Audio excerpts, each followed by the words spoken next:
On a hot summer day in Illinois, police officers made their way through a big field out in the middle of nowhere.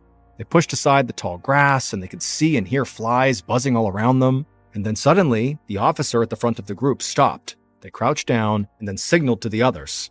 They had finally found the body. The other officers rushed to him, and when they got there, they all just stopped and stared down at the dead young woman. The cops knew something like this was going to leave the people in the small town nearby in complete shock. But they had no idea what this discovery would lead to, because this dead young woman in the field would soon help solve a murder that had taken place across the border in Indiana and lead police to a cold-blooded killer who had been on the run for 2 years.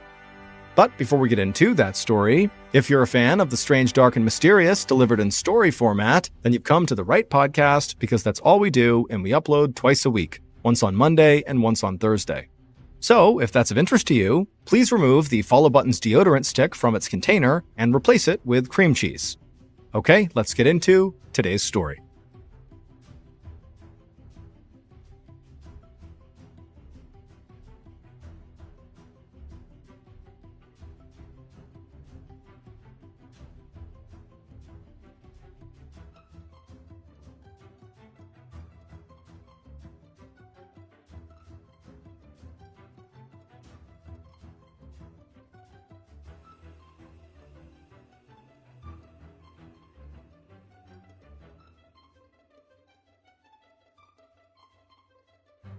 On the afternoon of Saturday, September 6, 1997, 19-year-old Brooke Baker typed furiously on a computer in the journalism department at Vincennes University in the small college town of Vincennes, Indiana. Brooke looked at the words on the screen and she felt a rush of excitement. Writing was her favorite pastime. She was a journalist and editor for the university newspaper, but this felt different because Brooke was writing the most important story she'd ever worked on. She finished writing her opening paragraph, read it over a few times, and then exhaled. This was a great start. And she'd secured a major interview in a few days that she knew would make this story the talk of the entire campus when it was done. Brooke loved the idea of having a story that she wrote be talked about by students and faculty. She was only a sophomore, but she already had clear goals for after graduation. She wanted to move to New York and become a writer for the highly prestigious Rolling Stone magazine. But to make that happen, she really needed experience writing major stories like the one she was working on. But in truth, it wasn't the attention or potential accolades that made Brooke want to become a professional journalist. She believed that good reporting and good writing could really make a difference in the world and that it could genuinely help people who needed help. And so that's why she had chosen to write this story in the first place, and why she was now willing to spend part of her weekend alone in the journalism department working on it. Brooke looked down at her watch and saw it was already 3 p.m., later than she realized. So she put her notes in her backpack and got ready to leave. But before she left, she checked her school email. She opened up the first message, and immediately she felt a pit form in her stomach. Then she glanced all around the room, like she thought maybe somebody was secretly watching her, and then she logged out of her email, slung her backpack over her shoulder, and rushed out of the room. Outside, she saw a young man named Steve Hoffman standing by the door with a huge smile on his face. Brooke had long, light brown hair with blue eyes, and today she was wearing jeans and a baggy t-shirt, and Steve thought she was one of the prettiest girls he'd ever met. They'd gone out a couple of times, and Steve hoped they would start going out more often. Brooke smiled back at Steve and apologized for keeping him waiting. He said it wasn't a big deal, that he'd only been there a couple of minutes, but then Steve noticed the worried look on Brooke's face, and he asked if everything was okay. Brooke said, yep, everything's fine. She was just stressed about the story she was working on. And then before Steve could ask any more questions, she took Steve's arm, and they began walking past all the red brick buildings that lined the campus. It was a warm day, almost 90 degrees Fahrenheit, and a group of students were reclining nearby on the grass, soaking in the sun. The campus was always calm and beautiful around this time of the year, and just walking outside with Steve relaxed Brooke, and so she put the email she had just read out of her mind. A few minutes later, Brooke and Steve turned away from the center of campus onto a small street that had several fast food restaurants on it. Not far away, they could see a bridge that stretched all the way across the Wabash River and led into the state of Illinois on the other side. Brooke and Steve walked into a sandwich place, grabbed some food, and sat down, and before long they were talking about school and also their shared love of movies. And then at some point, as casually as he could, Steve asked if Brooke maybe wanted to come back to his apartment later that night to watch a movie. He said his roommate was going to be out, so they'd have the place to themselves. Brooke told Steve that did sound fun, but she already had plans. So maybe they could hang out and watch movies next weekend. Steve said that would be great, and then they talked some more and finished up their lunch, and then before long, they left the shop and began heading back to campus. And after walking for a little bit, it was time to part ways, and so Brooke thanked Steve again for lunch, and then she walked past the journalism department building and crossed the street to her house. Brooke had chosen this small white wooden house to live in during her sophomore year because it was so close to the university building where she spent most of her time, the journalism building. She also chose it because she could afford to live there by herself. Brooke loved spending time with people, but she also loved having a quiet place to write without any distractions. But tonight was not going to be one of those nights where she wanted total silence and peace because she wasn't writing. Instead, she was going to a party. And so Brooke went inside her house, she dropped her backpack on the floor, and then headed to her bedroom, where she began digging through her closet and laying out clothes to figure out which outfit she was going to wear for the fun that night. After midnight on September 7th, so about 9 hours after Brooke met Steve for lunch, Brooke danced to the music blaring through a small house located just off campus. The party she was at had been raging for a while, and Brooke was having a great time. She'd been really stressed about the story, and this was a good chance for her to blow off some steam. Brooke grinned at the tall young man dancing next to her, and then she wrapped her arms around his neck. His name was Tommy Williams, and he looked at Brooke just the same way that Steve did. He thought she was totally beautiful. And then Tommy asked if she wanted to get out of there with him. Brooke nodded and said, "Yeah, let's go back to my place." And so the two of them said their goodbyes to some friends, and then they left together. The two walked for a few minutes through town and then eventually cut across the campus, which was empty except for a couple of other students wandering home after a night out. Brooke and Tommy had just passed the journalism department and had begun to cross the street to Brooke's house when suddenly bright headlights lit up their faces and they stopped walking. Brooke turned and saw a campus police officer sitting in his vehicle on the street. Brooke grabbed Tommy's hand and told him to walk fast. And so the two crossed the street the rest of the way and they approached Brooke's house. But before going in, Tommy asked Brooke, "Hey, what's going on? It's just a campus cop. He's most likely just out here looking for drunk students. We're okay. We're not going to get in trouble." But Brooke would say that the guy in the vehicle was not just a campus cop. He was also her landlord, and he totally creeped her out. She told Tommy that she'd caught her landlord a few times watching her through her window. And not long ago, she had gotten out of the shower one time and walked out of the bathroom wearing nothing but a towel, and he was just standing there in her apartment. She had screamed at him and asked, "What are you doing here?" And he said he'd just come to spray the house for bugs. He said it was his right to come in whenever he needed because he was the landlord. Tommy couldn't believe it and said that was totally insane. And he told Brooke that she really should go tell the police, like the actual city police, not the campus cops, because this guy sounded legitimately dangerous. Brooke nodded, but said she really just didn't want to talk about it, at least not right then. And so she grabbed her keys out of her purse, but before she could unlock her door, behind them, both she and Tommy heard the sound of another car coming down the road and slowing down basically right behind them, out on the road. But when Brooke and Tommy turned around, the car sped off. Tommy didn't get a good look at the car, and so he just asked Brooke, "Hey, who was that? Who would be pulling up in front of your house and then speeding off in the middle of the night?" Brooke just shook her head. She didn't say anything, but she actually did recognize this second car. It was Steve's. Brooke secretly wondered if maybe Steve had just been waiting by her house on the off chance she might want to go hang out. Or if maybe he had been following her since they ate lunch together that afternoon. And so between the email she got before she left the journalism department, the campus cop parked in front of her house, and now Steve driving and lurking around her house, it had been a really weird day. But still, Brooke was having a good time with Tommy, and she didn't want any of that other stuff to ruin her night.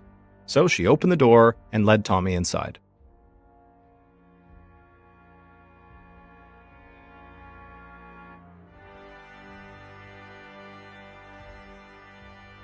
At 9 p.m. that night, so basically 20-ish hours after Brooke and Tommy went inside of Brooke's house, Brooke's brother knocked on Brooke's front door and called out to his sister. The siblings were supposed to have gotten together that afternoon, but Brooke hadn't been home when he came by. Back in 1997, cell phones were not nearly as prominent as they are now, and Brooke and her brother didn't have them. And so Brooke's brother had tried calling her home, her landline phone, a few times throughout the day, but she hadn't answered. And so now he had just come by her house to make sure she was okay. And so the brother knocked on the door one more time and waited a few minutes, but when he didn't hear anything inside and, the door didn't open, finally he just reached into his pocket, pulled out his keys, and used the house key that Brooke had given him for her place, and he unlocked the front door. Once he stepped inside, he immediately heard the sound of water running in the bathroom. He figured Brooke must be taking a bath or a shower, so he shouted out to let her know that he was there. But again, nobody responded. Brooke's brother walked down a short hallway towards the bathroom, continuing to call out for his sister, but when he got down the hall, he saw the bathroom door was wide open, and so was the shower curtain, and Brooke wasn't in there. He walked into the bathroom and went straight to the bath, and when he did, he was just confused. The water was running in the bath, and several wet towels were laying in the middle of the tub. He turned off the water and then walked out of the bathroom and headed down the hall towards Brooke's bedroom. He knocked but got no response, and so eventually he opened up the door and walked inside, and right away he turned his head, because the lights were on in the bedroom, and his sister was totally naked, asleep in her bed, and part of her body was exposed. And so Brooke's brother immediately said, I'm so sorry, and he shielded his eyes. And as he was standing there, he didn't hear his sister kind of reacting to his presence, and he knew his sister was actually a really heavy sleeper, and so without looking, he sort of walked over with his head turned away and was starting to cover his sister up with a blanket, to keep her warm. But as he did, he stopped, because something just didn't seem right. He's not looking at his sister, but he can hear her, or more specifically, he can't hear her. He can't hear her breathing. And so finally, the brother just turned and looked directly at his sister and also the wall above the headboard, and he just started shaking uncontrollably. And then a moment later, he turned, ran to the kitchen, grabbed the phone, and dialed 911.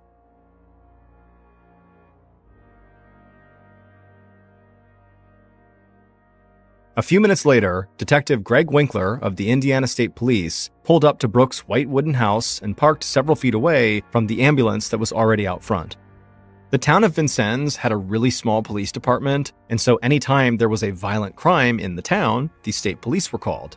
But that really didn't happen very often, and when it did happen, these violent crimes almost never occurred near the college campus, and so Winkler had been very surprised when he got this call. He stepped out of his car and looked up and down the street. It was basically empty, and so Winkler was clearly the first cop to have arrived at the scene. So Winkler walked over and introduced himself, and even though it was pretty dark out in front of the house, Winkler could tell the young man had been sobbing. Winkler eventually asked Brooke's brother if he could please explain what had happened. Brooke's brother told the detective that he and his sister were going to meet up that day, but he hadn't been able to get in touch with her, and so that's why he came by her house. Then he told Winkler about how he let himself in with his own key, and then also what he had seen in the bathroom and, of course, in the bedroom. Detective Winkler thanked him and asked him to please keep waiting outside. Then Winkler walked into the house and found paramedics standing by Brooke's bedroom door. They informed him that the young woman had been dead when they arrived. Winkler nodded and walked into the bedroom. He saw Brooke's body laying on the bed, and right away he lowered his head. He was an experienced homicide detective, but that did not make a scene like this any easier to deal with. Winkler could see immediately that there was blood spatter on the wall behind the bed. He got closer to the body, and he saw multiple wounds on Brooke's neck and chest. There was also blood on the sheets, as if she had suffered wounds on her back as well. Then Winkler noticed the bruising on her inner thighs. The detective would have to wait for the forensics team to arrive, but so far, to him, based on what he was seeing, this looked like a violent murder that had followed a sexual assault. Winkler felt angry. The victim was basically still a kid. One look at the pictures and decorations in her room made that obvious. He walked into the hall, ready to search the rest of the house, but he saw that several local police and state forensics officers had just arrived. One of the Vincennes PD officers was Detective Bob Dunham. The two men greeted each other. They had worked together before. And Winkler turned around and led Dunham into Brooke's room. Dunham looked at the body and the bloodstains on the wall. He had the same thought and felt the same anger as Winkler. Someone most likely had raped this young woman and then viciously killed her. A few minutes later, the detectives left the bedroom and began to search the rest of the house. They started with the bathroom, where those wet towels were laying in the bath, and then after that, they went to the kitchen, and they found the sink filled with water with several knives soaking in it. Durham called out to one of the nearby forensics officers, who then quickly came into the kitchen, and they all agreed at least one of those knives in the sink could be a murder weapon, so the forensics officer bagged up all the knives as evidence. After that, the detectives continued their search of the house, and they didn't find any sign of forced entry, and also they found Brooke's purse and some cash just laying out in the open. So from the looks of it, this didn't seem like a crime connected to a robbery.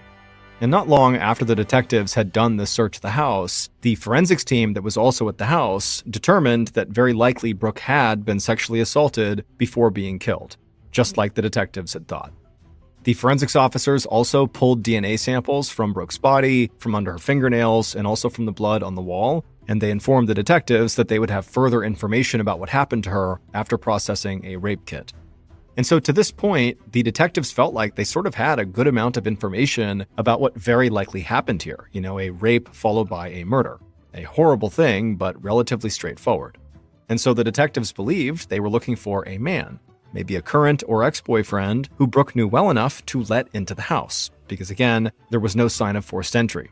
Or if it was not a current or ex-boyfriend, they believed they were still looking for a man, but one who just happened to have his own key to this house. Winkler stepped outside and found Brooke's brother standing with a couple of officers. Winkler walked over to him and asked him to give him a more detailed timeline of exactly where he had been that day and also the night before. And Brooke's brother laid it out for him. When he wasn't trying to track down his sister, he had mostly been hanging out with friends.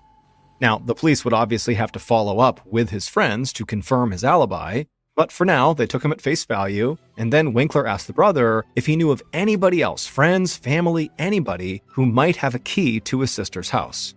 Brooke's brother thought about it and then said he was pretty sure he was the only family member who had a key, and then he also said that he did know Brooke's landlord also had a key. He told Winkler the landlord was a campus cop named Mike Nardine, and he knew that his sister could not stand him. Winkler asked why. Was he just like a bad landlord or something? But Brooke's brother said it was way worse than that. He said Mike used to watch his sister through the windows, and one time he had even let himself into the apartment unannounced. At this point, Brooke's brother looked right at Winkler, and the detective looked back and could see how angry the brother was. And so Winkler, sensing there was more here, asked the brother, is there anything else police needed to know about this landlord guy? And Brooke's brother just nodded. He said he was almost positive her landlord, Mike, had offered to let Brooke keep her rent money in exchange for sex.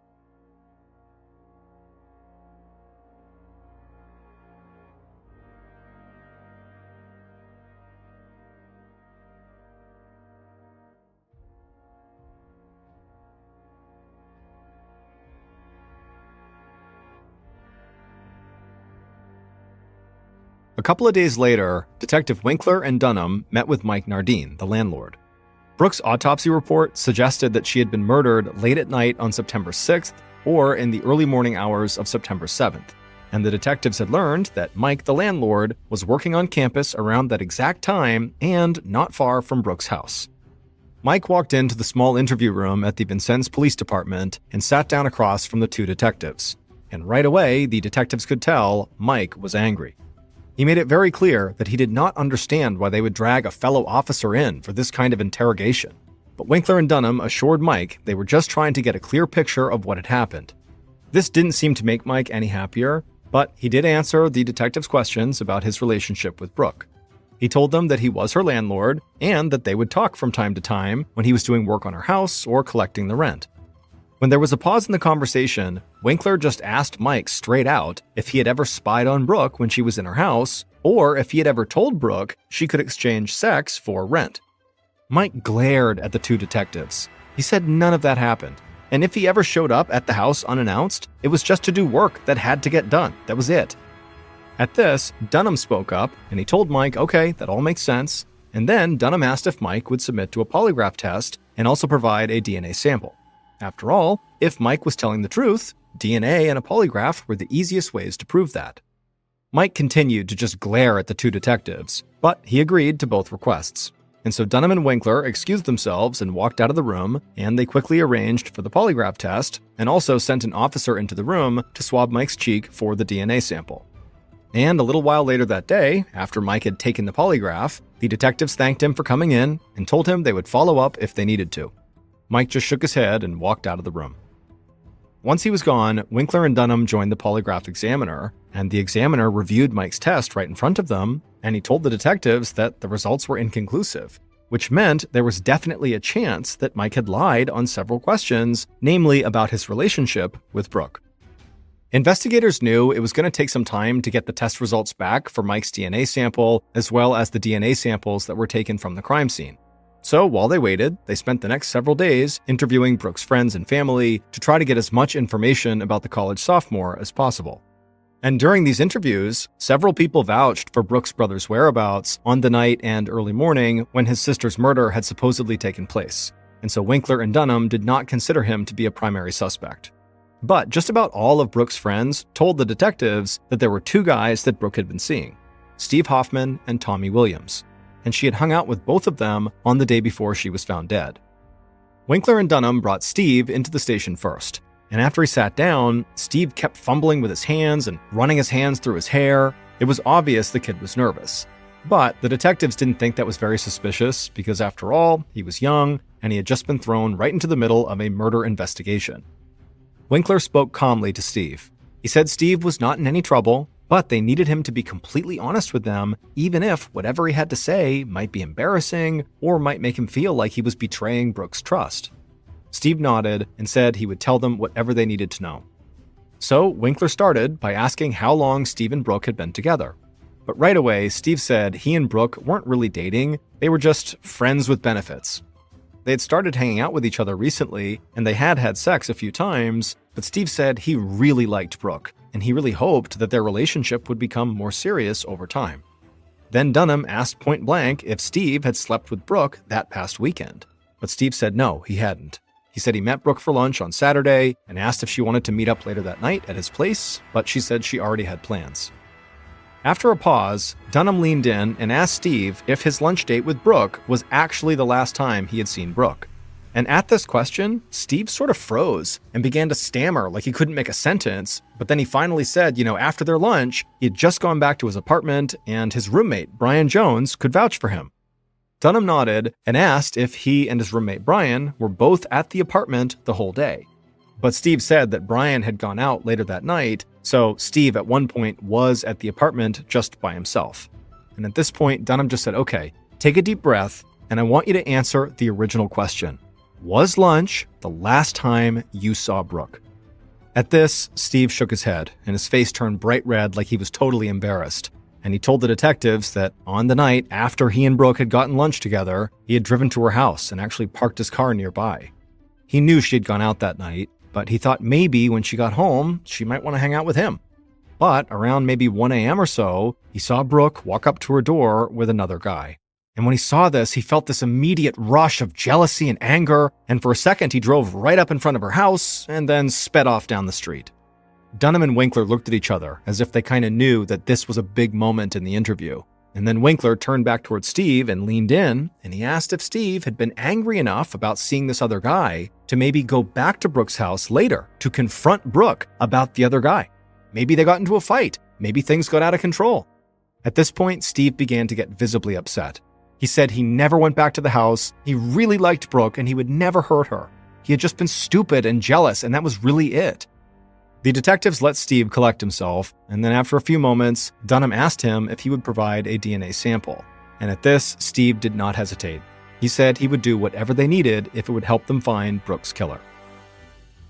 Later that week, Winkler and Dunham met with Tommy, the other guy that Brooke was seeing before she was killed, and the interview went pretty much the same way the interview with Steve had gone. Tommy said he and Brooke periodically went out together, and yes, they had slept with each other a few times, but they were not in a serious relationship. Tommy said he and Brooke had been at a party together that Saturday night, then they had gone to her house and they had had sex. He said he left not long afterwards, maybe sometime around 1:30 in the morning, and then he walked around campus for a while and eventually ended up going to his friend's apartment and crashing on his couch. Now, this part of Tommy's story did jump out at the detectives. Tommy could be telling the truth here, but there was a gap of time when nobody would have seen him, so he had no alibi. And that was more than enough time for him to murder Brooke, dump those towels in the bath, put the murder weapon in the sink, clean himself up, and then head to his friend's place. And so the detectives asked Tommy to submit a DNA sample, and he said he would. And then after Tommy had given that sample, the detectives told him that he could go, but that he needed to stay in town. A few weeks into the investigation, the DNA test results from the crime scene and also the results from the rape kit came in. and both provided a DNA sample that the crime lab believed belonged to Brooke's killer. But soon after that, DNA test results came in for Brooke's landlord Mike and from the two guys Brooke had been seeing, Steve and Tommy, but none of their DNA was a clear match to the samples taken from Brooke's body and the crime scene. Now, this did not necessarily mean that, now Mike, Steve, and Tommy are all innocent, but it did mean that police did not have the kind of scientific evidence that would hold up in court. So investigators didn't feel like they had enough to arrest any of their top 3 suspects. And these test results felt like a major setback for Winkler and Dunham. They had become convinced that one of the DNA samples they had secured would match the killers. And so now they had to totally refocus their investigation and start looking for potential leads that maybe they had overlooked. And, as is often the case when a terrible crime takes place in a small community, police began getting lots of pressure from local media, city leaders, and Brooke's friends and family to solve this case quickly.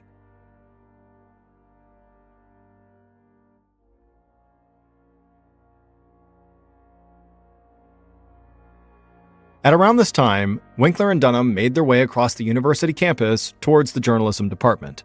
It was hard for them to describe, but even the campus felt like it was full of tension from this case. Like nobody could relax because they feared they might be the next victim because whoever did this had not been caught yet.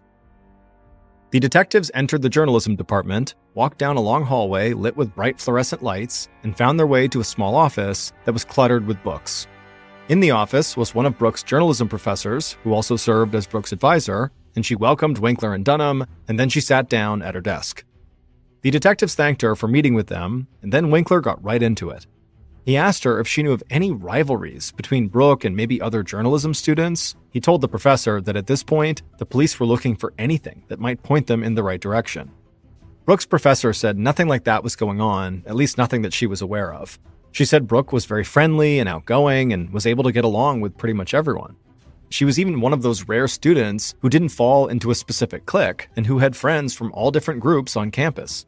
But then the professor stopped and lowered her voice, and with a very serious look, she told the detectives that actually there might be one group of students that the police should look into.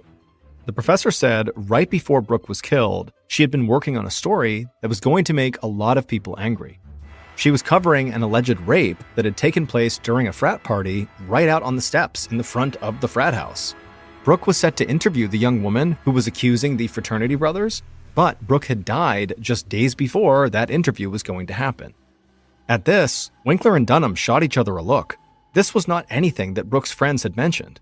So the detectives got as much information about the story and the fraternity as they could. Then they thanked the professor again, left the campus, and then arranged to search Brooke's phone records and emails. And as they were conducting this search, they quickly discovered Brooke had been receiving threatening emails from members of this fraternity the entire time she'd been working on the story. And one of those emails simply read, "Write the story and you will die." This new lead initially gave a huge jolt to the investigation. Over the next few weeks, police tracked down the members of the fraternity who were directly connected to the story Brooke had been writing, and they secured DNA samples from 10 of these young men, and they interviewed a number of students who had actually been at the frat party in question. However, when the DNA test results came back from the frat brothers, none of them matched the killer's DNA sample. This left Detectives Winkler and Dunham almost at a complete loss. Lead after lead had fallen apart, and it was starting to look like maybe Brooke's killer just had no clear connection to her at all.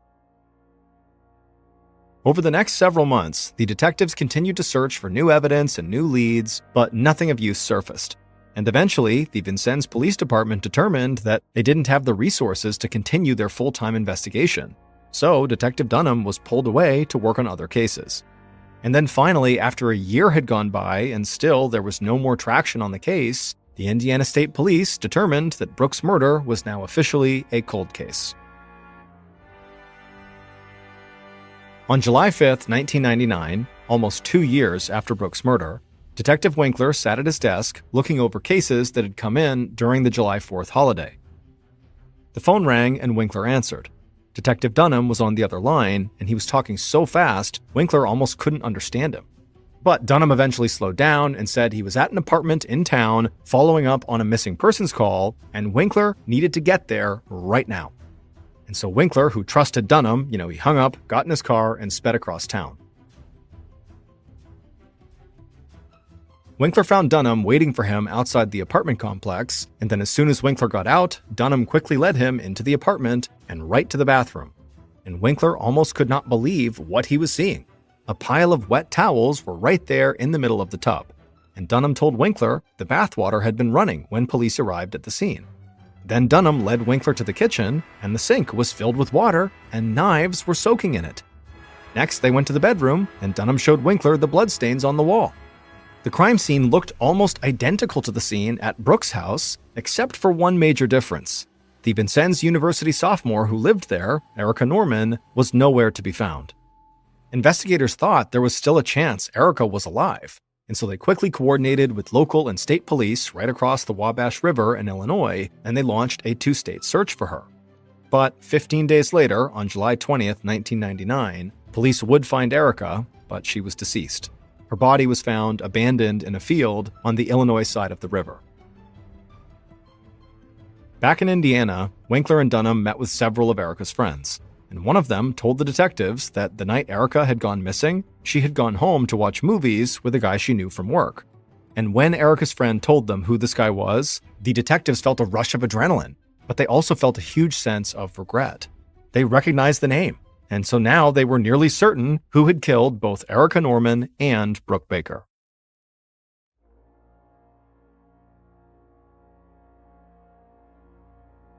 Based on DNA test results, evidence found at the crime scene, and interviews conducted over a 2-year period, the following is a reconstruction of what investigators believe happened to Brooke Baker in the early morning hours of September 7, 1997.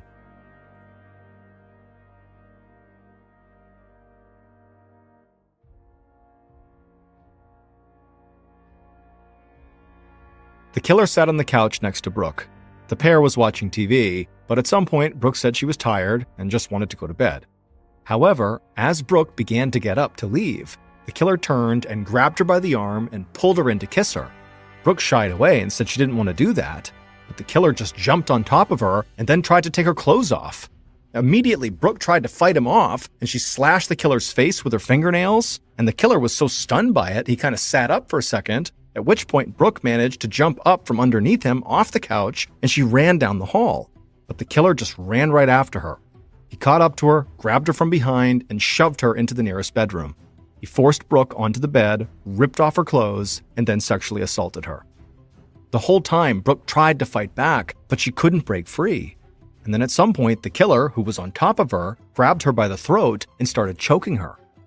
Brooke coughed and wheezed and tried to get air, but the killer kept choking her tighter and tighter until Brooke began to lose consciousness. But the killer let go and climbed off the bed. Brooke was still breathing, but she could barely move.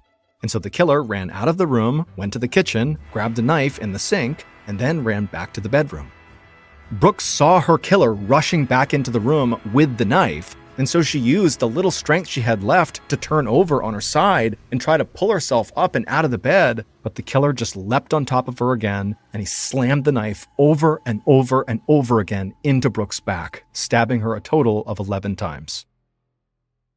As the killer did this, blood sprayed on the wall, the sheets, and the killer's hands and clothes, and when the killer was done, they climbed off of Brooke and rolled her onto her back.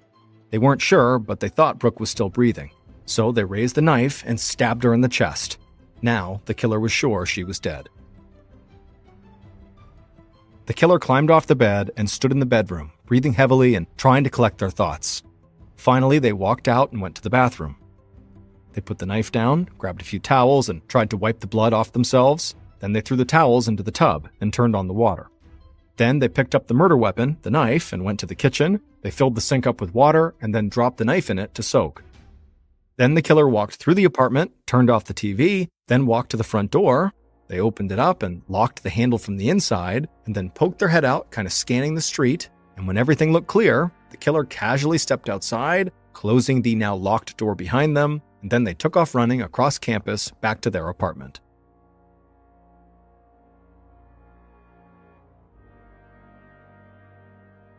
It would turn out Brooke had known her killer well enough to let them into her house, just as investigators had suspected.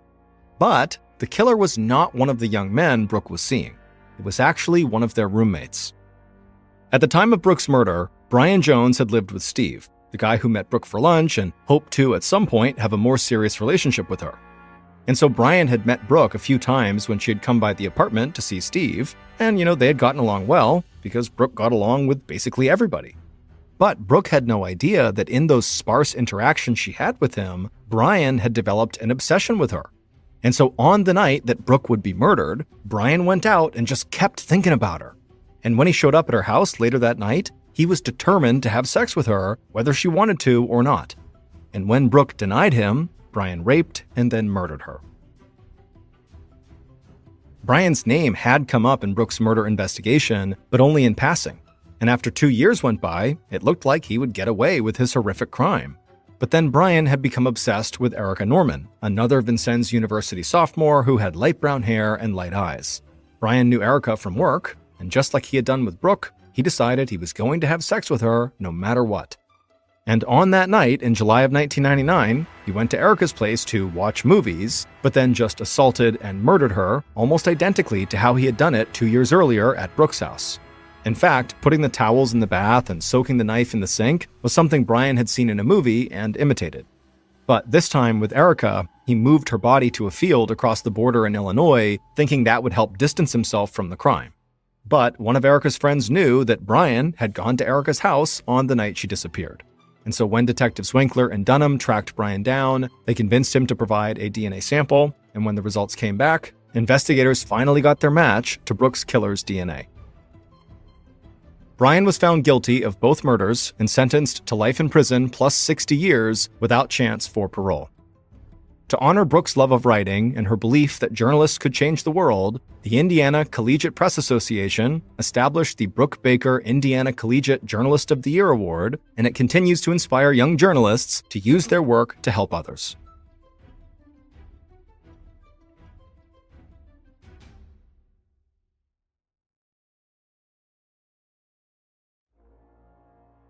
Thank you for listening to the MrBallen podcast. If you like today's stories and you're looking for more strange, dark, and mysterious content, be sure to check out all our studio's podcasts. They are this one, of course, the MrBallen podcast. We also have MrBallen's Medical Mysteries, Bedtime Stories, Wartime Stories, and also Runful. To find those other podcasts, all you have to do is search for Ballen Studios wherever you listen to your podcasts. To watch hundreds more stories, just like the one you heard today, head over to our YouTube channel, which is just called MrBallen. So that's going to do it. I really appreciate your support. Until next time, see ya.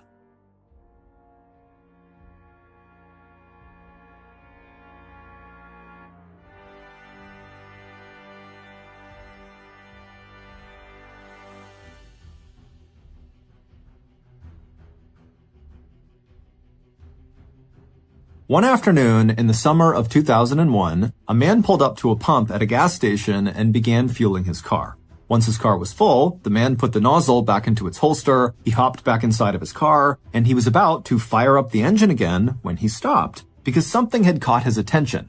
There was something or someone moving around outside of his car to the left. But when this man turned to look out the window to see whatever it was, the world suddenly went black, and the air outside was filled with the sound of people screaming. But before we get into that story, if you're a fan of the strange, dark, and mysterious delivered in story format, then you've come to the right podcast because that's all we do, and we upload twice a week, once on Monday and once on Thursday. So if that's of interest to you, repeatedly text the Amazon Music follow button saying that they need to call you immediately, but when they do, dismissively tell them you can't talk right now.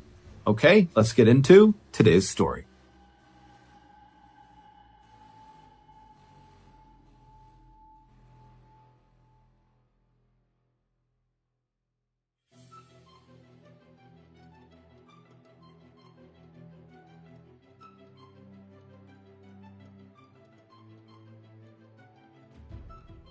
In Akron, Ohio, June is typically the gloomiest and wettest month of the year. But on one particular morning in June of 2001, when Akron resident Jeff Zack poked his head out of his bedroom window, he was thrilled to discover that the sun was out and the sky was clear. Jeff immediately rushed to his closet to change into his yard work clothes. He pulled on a t-shirt, and then he zipped up a pair of beat-up old cargo shorts, and then he raced down the stairs, grabbed his pruning shears, and then dashed out the back door without even putting his shoes on. On the stoop behind his house, the 44-year-old gardening enthusiast / professional landscaper paused briefly to admire his work. Although Jeff's backyard was a pretty standard size and shape for an American house in the suburbs, it was filled with lush green grass that was always perfectly cut, and around the perimeter of the yard, Jeff had planted the colorful rose bushes that were just about to reach their peak bloom. After stepping down the few back steps, Jeff began marching across his beautiful grass toward his rose bushes to do some pruning. As he walked along, he smiled to himself, feeling certain he must have the best landscaping in the whole neighborhood. Jeff was a very competitive guy, and so he loved being the best at things. But as much as he'd love to say that he had some kind of magical touch with plants, the truth was, Jeff just understood how plants worked. Give them the right mixture of sunlight, soil, and water, and plants will reward you with fruit and flowers. Simple. But as Jeff lifted his pruning shears to make the first cut, he heard his wife Bonnie calling to him from the kitchen about breakfast being ready, and he was instantly reminded that people were not like plants. People were complicated. You could give them everything they ever thought they wanted, and still they'd be miserable. And as Jeff cut back the errant stems of his rose bush, he thought about how his relationship with Bonnie was a perfect example of this. Jeff and Bonnie had gotten married 15 years ago. At the time, they wanted the same things in life, stability and family, and they were both very physically attracted to each other. So, logically speaking, their marriage should have worked out perfectly. But it didn't, at least not to Jeff. Even though Bonnie had given Jeff the family and the stability he'd always wanted, and she still was very attractive to him, there were still times when Jeff just could not stand to look at her. And sometimes just the sound of her voice, even when she was doing something nice, like that morning calling out to him to let him know that she had made him breakfast, was like nails on a chalkboard for Jeff. And not because Bonnie was a bad person or bad wife. Really, it was the opposite. She was a great wife who'd given him everything he thought he wanted, but still Jeff just felt unhappy. And unfortunately, his unhappiness had led to bitter resentment of his wife.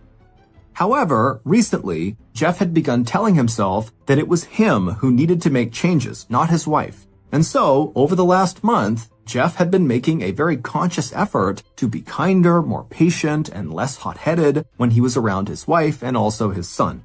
But every day was a struggle. After cutting one more stem on his rose bush, Jeff stood up and walked back over to the door leading into the house. He paused just outside of it and took a few deep breaths to calm down. He knew he felt annoyed with his wife for really no other reason than he heard her voice. But he told himself today he would do his best to be a better husband and a better father. Jeff wiped his feet on the mat and then he opened the door and stepped inside. Less than an hour later, Jeff had fallen back into his old angry ways and was screaming at his wife Bonnie for no apparent reason and saying he wanted a divorce. Moments later, Jeff was storming outside, slamming the front door behind him. Once outside, Jeff clambered into his Ford Explorer SUV parked in the driveway, and after firing the engine up, he flew out of the driveway and just started driving. For the next couple of hours, Jeff drove around the city aimlessly, honking and yelling at other drivers, and just kind of generally taking out his anger on anyone who happened to come near him. But at a certain point during this kind of crazed drive around town, Jeff realized he actually had a lot of errands he needed to run, so he decided he would start doing those. Jeff usually had a lot of errands to run because he worked in a lot of different businesses. In addition to professionally landscaping, Jeff also worked as a handyman, he did some flooring work, and he also owned and operated a slew of vending machines around town. As Jeff was getting ready to head to a hardware store for his first errand, he looked down and he realized he was very low on gas. So instead of going to the hardware store, Jeff decided he would go to BJ's. BJ's is a big American wholesale store, and it's where Jeff went every Saturday to buy items for his various vending machines. BJ's also had their own gas station right out front near the parking lot, so Jeff figured he could get the gas he needed for his car and then also knock out a vending machine refill run. When Jeff arrived out front of BJ's and looked at the parking lot and the gas station, he was immediately struck by how crowded the place seemed. Now, BJ's is a very popular store, and the parking lot is usually full of people, but this day it just seemed like there were way more people than usual. But when Jeff looked at his watch and saw the date, he knew why. It was Saturday, June 16th, the day before Father's Day, and so most likely, all these people were here getting all the things they would need for their celebration the next day. Things like hot dogs and hamburgers, chips, soda, lawn chairs, charcoal for grills. Father's Day is a big cookout day in the US. And as Jeff thought about Father's Day, his heart sunk. What a terrible father and husband he had been that morning, yelling at his wife and slamming the door on the way out. Suddenly, all Jeff wanted to do was rush home, say he was sorry, and give his wife and son a big hug. So he whipped his Ford Explorer into the gas station right up alongside an open pump, and as quick as he could, he got to work getting the nozzle into his car to start filling up. There were so many vehicles moving in and out of the gas station that Jeff didn't even notice the motorcyclist in the full-faced helmet pull up right behind him. After filling his car's tank and then putting the pump back in the holster, Jeff climbed back inside of his car. And there, sitting behind the wheel, Jeff glanced over at all the happy families buzzing around the BJ's parking lot, loading their Father's Day celebration goods into their cars, and as he watched, Jeff felt another pang of regret about how he had acted that morning. Luckily, he'd be home soon, he could apologize, and maybe even salvage a fun Father's Day the next day. But before Jeff could fire up his car's engine, the motorcyclist in the full-faced helmet that had pulled up behind Jeff walked up to Jeff's driver's side window. Jeff noticed him and looked up at him through his window very inquisitively, and as he did this, the motorcyclist casually raised a .38 caliber handgun from his waist, he aimed it at the glass, and fired a single shot directly into Jeff's face. Jeff's head fell forward onto the car's horn. And suddenly, between the sound of the gunshot and the sound of Jeff's car horn, which was now just blaring constantly, everyone at the gas station and in the nearby BJ's parking lot was thrown into a sudden panic. That is, everyone except for the motorcyclist who had just shot Jeff. While everyone else was screaming and running around and trying to figure out what was going on, the motorcyclist simply turned around, walked calmly back to their bike, and then rode away from the scene as if nothing happened. One of the people who actually saw the shooting take place was the gas station attendant, and within 30 seconds of the shooting, this attendant was on the phone with 911. But by that point, it was already too late for Jeff. He was dead. Jeff had been murdered in front of dozens of people in one of the most crowded shopping centers in the city, and yet, when police arrived just a few minutes after the 911 call, they would discover that not a single witness could actually identify the shooter. In fact, nobody could even say for sure if the shooter was a man or a woman. All that anyone could remember was that the motorcyclist had been wearing a full-faced helmet and that they were riding a green and white Ninja motorcycle. Given the cold-blooded nature of the murder and the fact that it was done in broad daylight in public, the police knew it was only a matter of time before the news of what happened found its way to the victim's family, Jeff's family. To ensure that that was not how the family learned about Jeff's death, not long after arriving on scene and identifying Jeff, police officers radioed back to the station to tell the chief that someone needed to go to Jeff's house ASAP to break the news. 15 minutes later, a pair of detectives arrived in front of Jeff's perfectly landscaped two-story home. And when Jeff's wife, Bonnie, opened the door, the police were apologetic but direct. They told the 46-year-old woman what happened to her husband and asked if she knew of anyone who might want to hurt him. Bonnie leaned against the doorframe as if it was the only thing holding her up. It was clear that Bonnie was shocked by the news of her husband's death, but as Bonnie would tell the detectives, she was not exactly surprised by it. For one thing, Bonnie said, Jeff had a lot of enemies. In fact, Jeff seemed to make enemies wherever he went. He was an aggressive and deeply unhappy person who seemed to enjoy being confrontational. So as far as Bonnie was concerned, it was definitely possible that Jeff had been killed by someone he had upset. But Bonnie was quick to tell police that she did not think her husband had been killed by a total stranger. Before saying another word, Bonnie scanned the street out front and then invited the detectives to come inside her house where she could explain why she thought this was no random attack. The detectives followed Bonnie into her kitchen, and once they were all seated around the table, Bonnie told them that she believed her husband knew he was going to be killed. She said about a month earlier, Jeff had started acting different. Bonnie admitted that for years, Jeff had been emotionally and physically abusive with her. He also cheated on her constantly, and sometimes, as recently as that morning, he threatened to divorce her. But lately, Bonnie told them, he'd been generally kinder to her, all things considered, which was very noticeable, and he had also begun saying strange things to her that seemed to indicate that he thought he was going to die soon. Bonnie said that 3 weeks earlier, Jeff had taken her down into their basement to show her where he kept his financial papers. Bonnie asked him why he was showing this to her now, all of a sudden, after 15 years of marriage, and Jeff just said it was because he wanted her to know where to find things in case he wasn't around to provide for them. Bonnie thought this was totally ridiculous because her husband seemed totally healthy, and so she didn't think much of it. However, Bonnie told the detectives that just a few days ago, someone had called their house and left a voicemail for Jeff. It was a man who just kept demanding to speak with Jeff, and his tone very obviously suggested he was not happy with Jeff. Bonnie had saved the voicemail and wound up playing it right there in the kitchen for the detectives, and after the short message was over, they agreed that whoever was calling sounded very threatening. Bonnie told detectives that when Jeff came home on the night that this voicemail came through, she immediately played it for Jeff and then asked him who was that. Bonnie would tell detectives that as Jeff listened to this recording, he looked visibly frightened by whoever was on the phone. But he would say to Bonnie that he didn't know who it was or what they wanted, and that Bonnie should just forget about it and move on.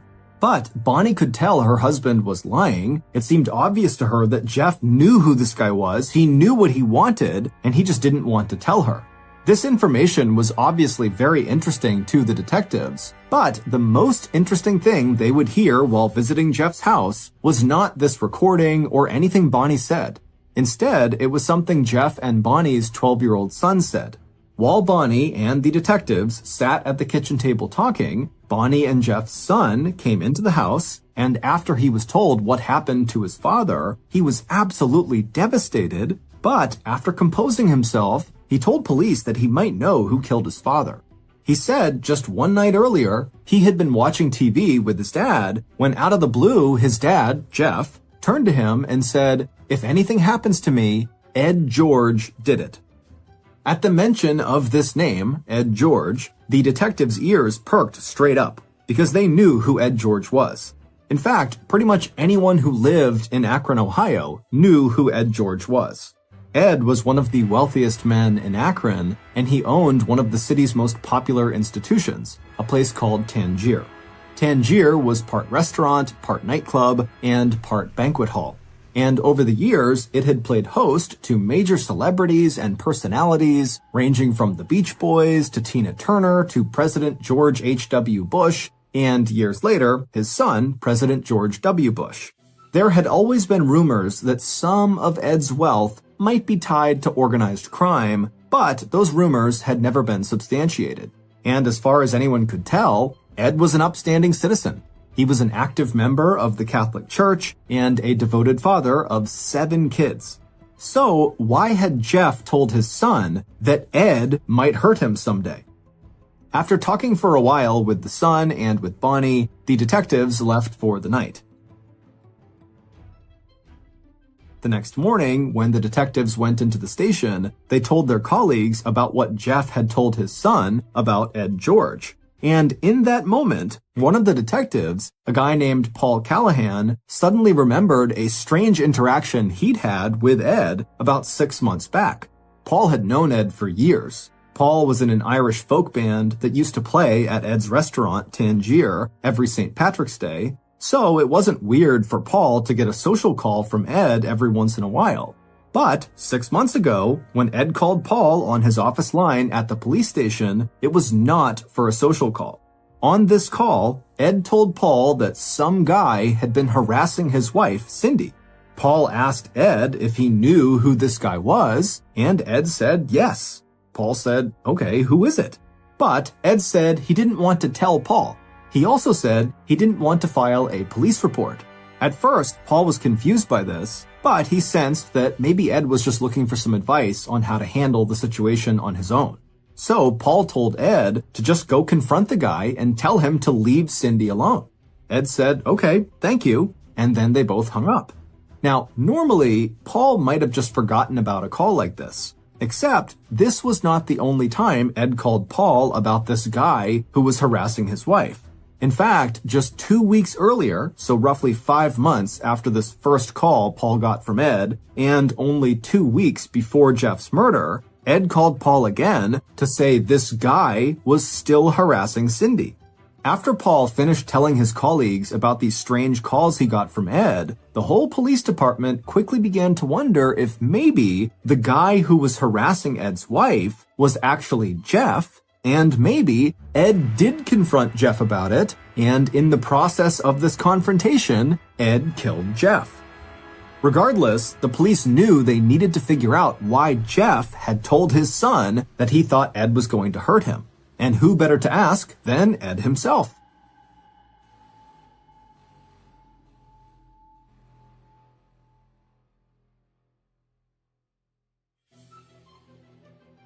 So the next day, a team of 4 detectives drove out to Ed George's house, located 20 miles outside of Akron. The house was actually more like a compound. It sat on 18 acres of land and was made up of 2 big buildings. There was the main house, which was a whopping 8,000 square feet, and then there was the second house, which was a separate 4-bedroom home just for Ed and Cindy's servants. The detectives had all heard about how big Ed's property was, but when they turned off the main road and began driving up Ed's long driveway, they were all stunned by the sheer size of everything. The detectives reached the end of the driveway and parked right near the front steps of the main house. Then they climbed out of their vehicle and walked up to the front door and they knocked. A moment later, they heard shuffling feet coming from inside the house. Then the door slowly opened and the detectives were met with one of the George family's nannies. After the nanny said a quick hello, she asked the detectives what they were doing there.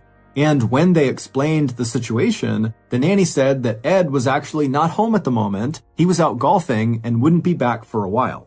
But she said Ed's wife, Cindy, was home if they wanted to talk to her. The detectives tried to act casual. They said, okay, yeah, sure, we'll talk to Cindy. But secretly, the detectives were actually thrilled about the prospect of talking to Ed's wife without Ed around to supervise. The detectives knew Cindy from Tangier. She often acted as the hostess. She was warm and charismatic, and she was also extremely beautiful. In fact, just 1 year earlier, Cindy had placed 3rd in the Mrs. Ohio America pageant. But when 47-year-old Cindy emerged from her wing of the house, she looked extremely frail and broken down. The mother of 7 smiled a weak smile and then invited the detectives to join her in one of the family's large sitting rooms. Once they were all settled in, detectives explained that they were there to ask some questions about the death of Jeff Zack. Cindy was nervous, but she told them she would do her best to answer all of their questions. When asked what her husband, Ed, had been doing on the morning that Jeff was murdered, she said he had spent the entire morning at Tangier dealing with a drainage issue. As for her own whereabouts that morning, Cindy said that she was at home with her 7 kids getting everybody ready to go to a friend's wedding that was being held later that afternoon. When the detectives eventually shifted the conversation and asked Cindy directly if Jeff had been the person who was harassing her, Cindy seemed taken aback that they knew about that, but after taking a breath, she looked down and said, yes, he was. Cindy said that Jeff had actually been a friend of the family for many years, but at some point earlier that year, he just started calling the house incessantly, asking to talk to Cindy. When asked, Cindy said she did not know why Jeff was calling so much or what he wanted to talk to her about, but she didn't say it confidently, and as she said this, she looked kind of troubled. To the detectives, it seemed like Cindy might be hiding something about Jeff, but she also seemed totally scared about it, so the detectives very gently followed up with another similar question to try to figure out what Cindy knew. They said, well, Even if you don't know why he was calling you, could you maybe just take a guess as to what he wanted? Cindy looked down at her hands as if the answer to this question was written somewhere on them, and then, after a long pause, she looked back up at the detectives and shook her head before telling them again she just didn't know. The detectives felt confident that Cindy did know more about Jeff than she was letting on, but they got the feeling that she was not going to open up much more that day. So they very politely wrapped up the conversation, thanked Cindy for her time, and then they made their way back outside to their car and headed back to the station. The next morning, Paul called his old friend Ed and asked him if he wouldn't mind coming into the station so they could ask him some questions about Jeff Zack's murder. Ed responded by saying, "Of course, me and Cindy will be there soon." But neither Ed nor Cindy would come down to the police station that day.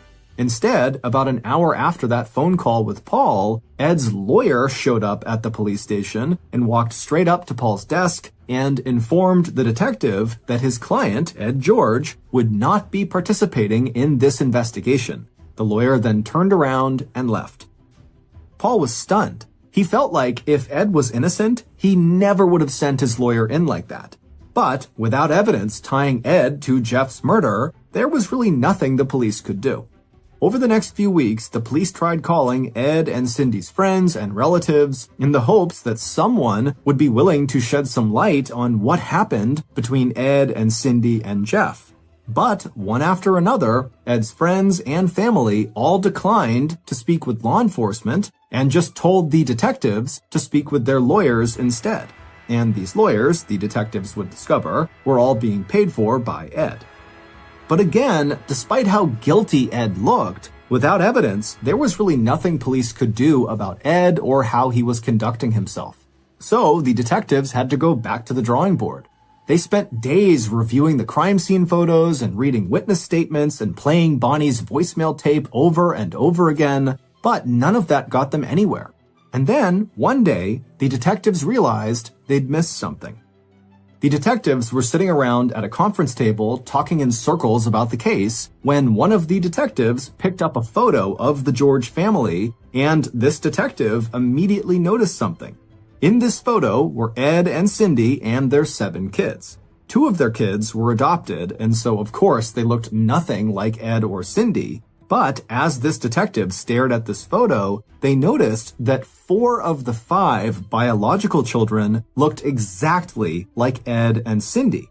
But the 5th biological child, the youngest, the 8-year-old, looked nothing like Ed or Cindy. Instead, this youngest child looked just like the murder victim, Jeff Zack.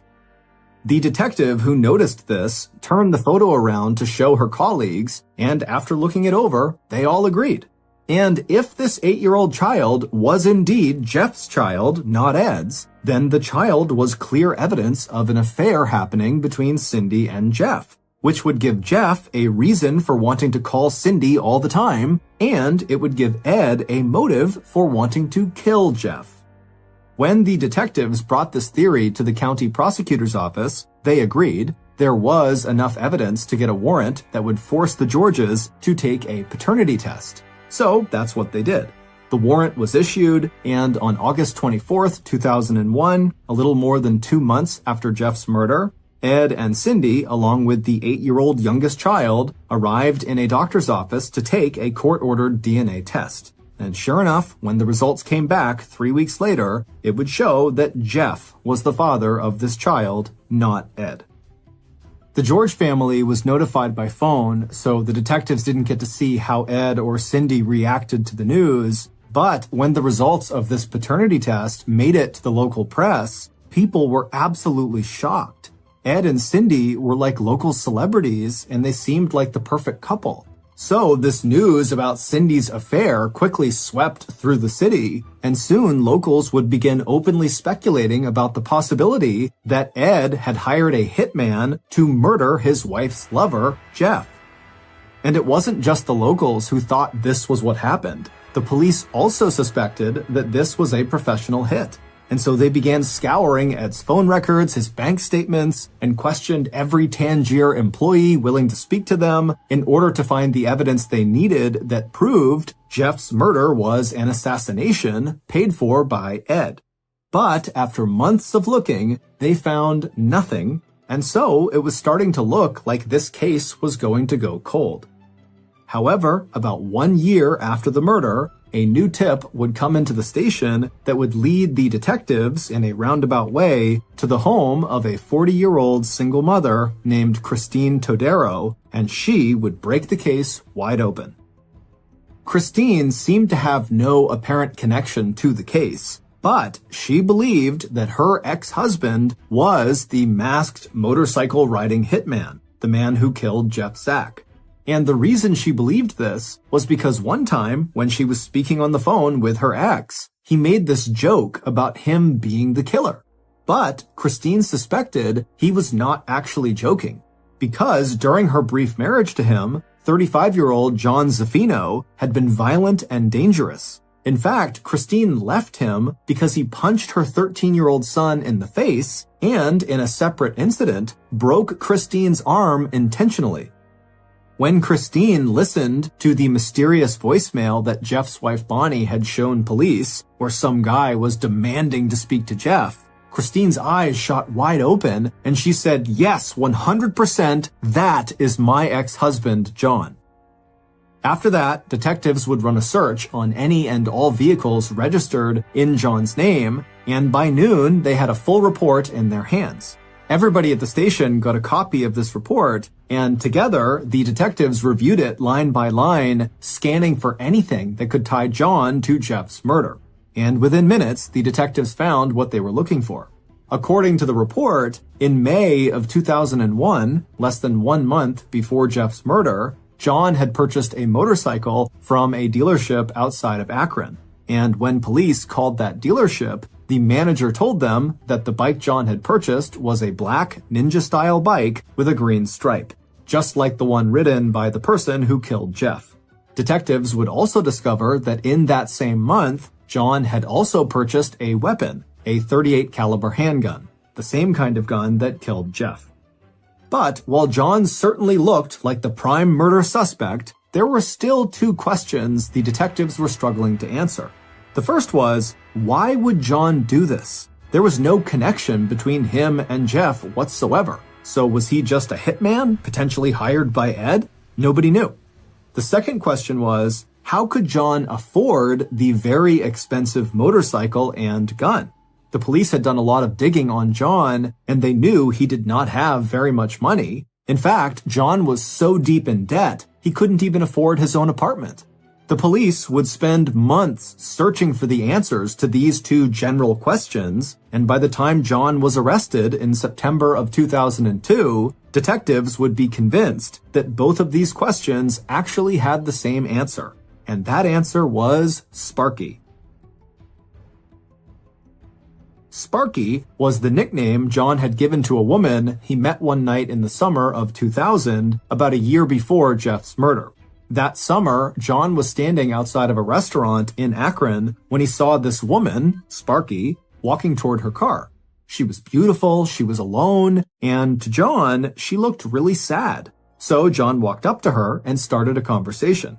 And quickly, in this conversation, Sparky would tell John that she was married, to which he said he didn't care because he was married too, to Christine. John reached into his pocket and pulled out an old gum wrapper and then wrote his phone number on it, and then he handed the paper to Sparky and asked her to please call him that night after she got home so he would know she arrived safely. Sparky would indeed call John later that night when she got home, and they would chat for a while, nothing more.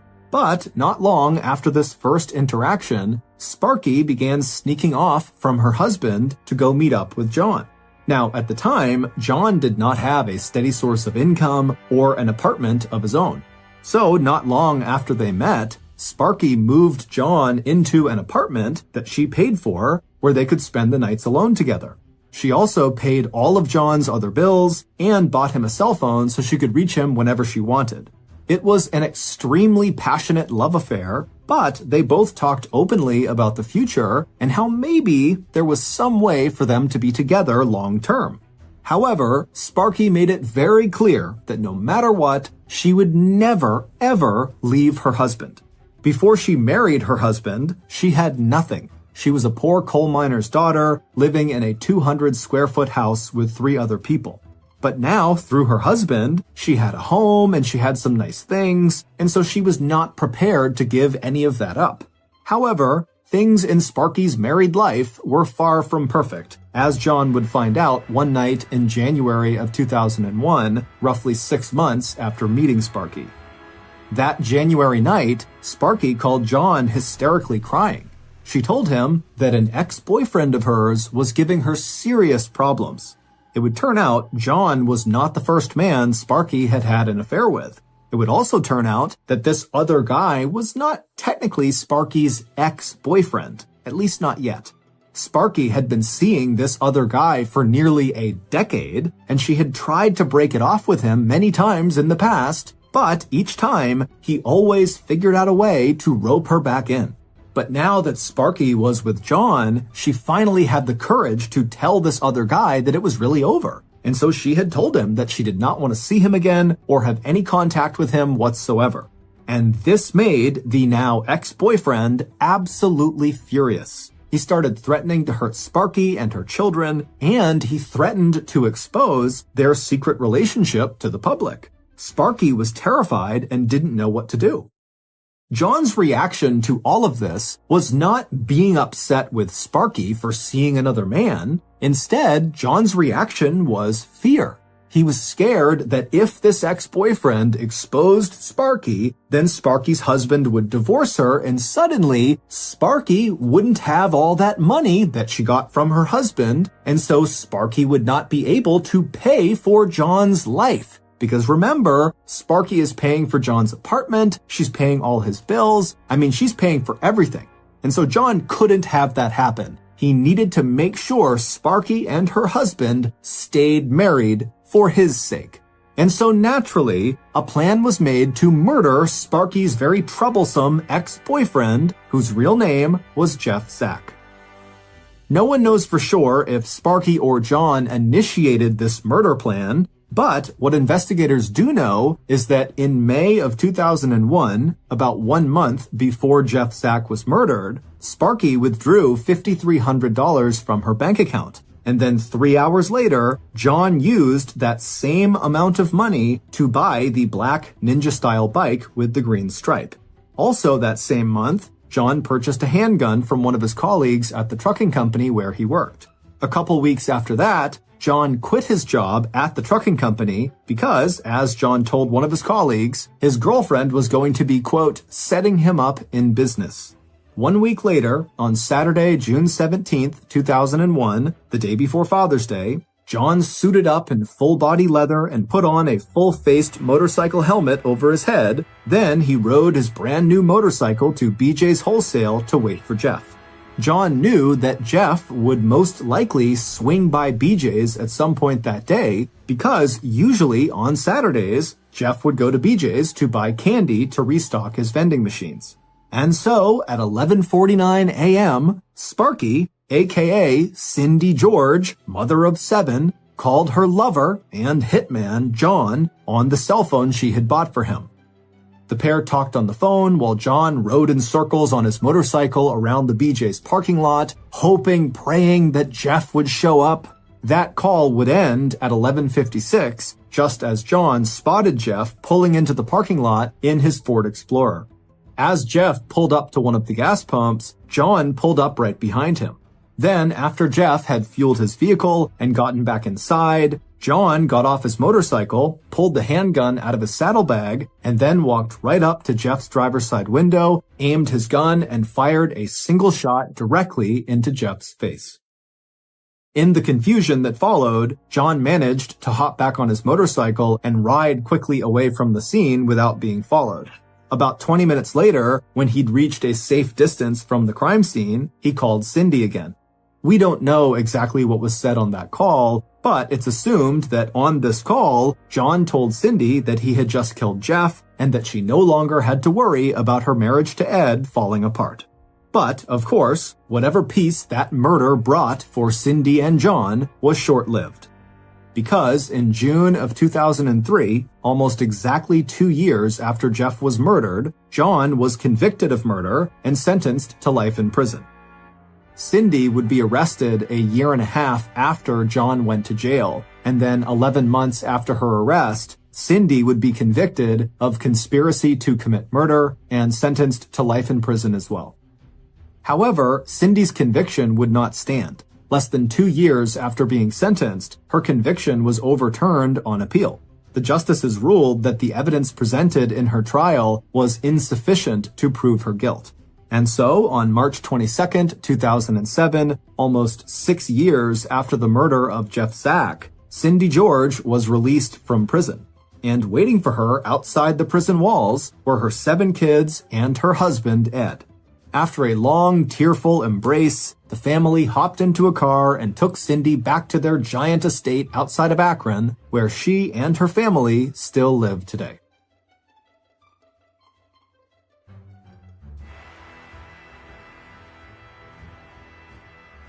Thank you for listening to the MrBallen podcast. If you got something out of this episode and you haven't done this already, repeatedly text the Amazon Music follow button saying that they need to call you immediately, but when they do, dismissively tell them you can't talk right now. This podcast airs every Monday and Thursday morning, but in the meantime, you can always watch one of the hundreds of stories we have posted on our main YouTube channel, which is just called MrBallen. Consider donating to our charity. It's called the MrBallen Foundation, and it provides support to victims of violent crime as well as their families. Monthly donors to the MrBallen Foundation Honor Them Society will receive free gifts and exclusive invites to special live events. Go to MrBallen.Foundation and click Get Involved to join the Honor Them Society today. If you want to get in touch with me, please follow me on any major social media platform and then send me a direct message. My username is just @MrBallen, and I really do read the majority of my DMs. Lastly, we have some really cool merchandise, so head on over to shopmrballen.com to have a look. So that's going to do it. I really appreciate your support. Until next time, see ya.